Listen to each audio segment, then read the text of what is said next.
Are you excited for Christ's second coming?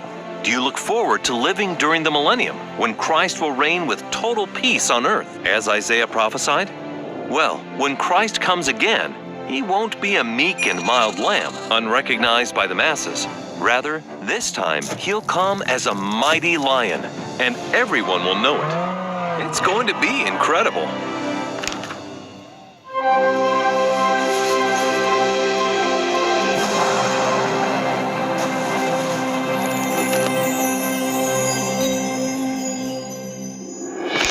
Now, nearly 3,000 years ago, Isaiah prophesied that on the morning of Christ's second coming, he'll appear from the east. And many will ask, who is this with red garments, who's robed in splendor, striding forward in great strength?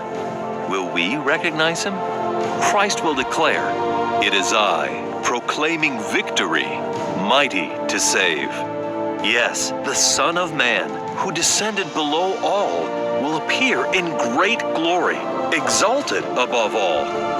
He has tread the great winepress of judgment for all those who have done wickedly, and his glory will act like a consuming fire.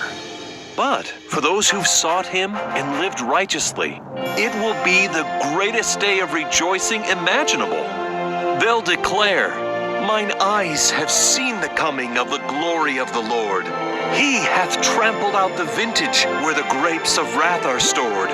Glory, glory, hallelujah." And then Christ will begin his personal reign on the earth during a beautiful, glorious time known as the millennium. Gone will be pride, greed, selfishness, and hate. Oh, how wonderful it'll be to live during this time. By the way, this time is growing closer each day. Hallelujah!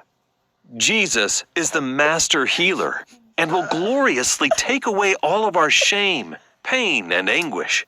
We'll be glad and rejoice forever, for we will be a people blessed by the Lord. Isaiah teaches that during the millennium, we'll live in houses we've built and eat the fruit we've grown in our own vineyards. God's chosen people will enjoy the work of their hands and won't labor in vain.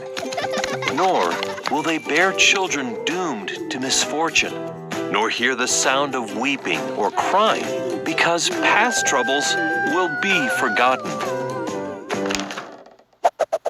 Now, Isaiah also shares some things that can help us right away, like before the second coming.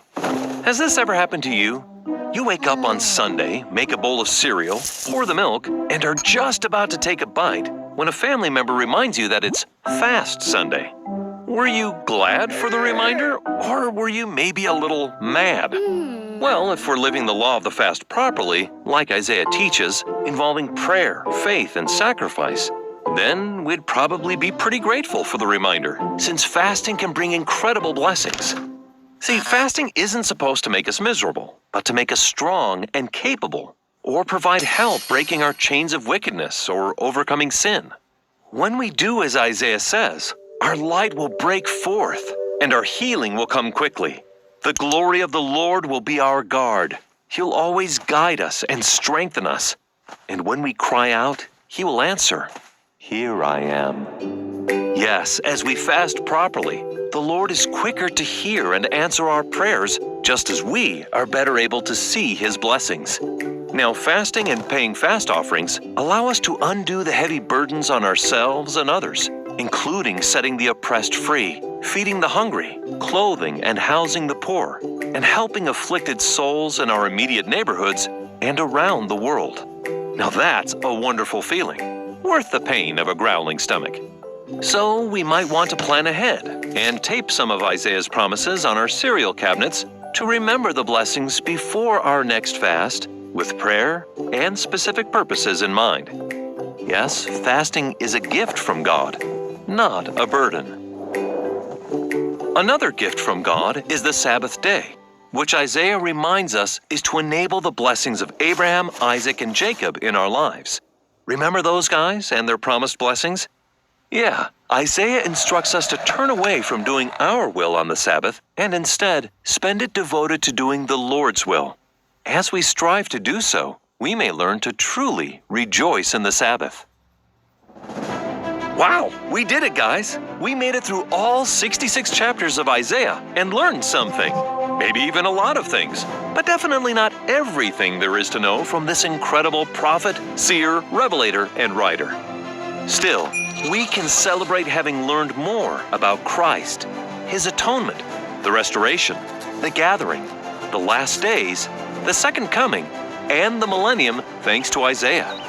For a refresher, feel free to rewatch each of the episodes. Now, as we've begun to see more of the beauty and hope found in his writings, maybe, just maybe, our souls have also begun to delight in Isaiah.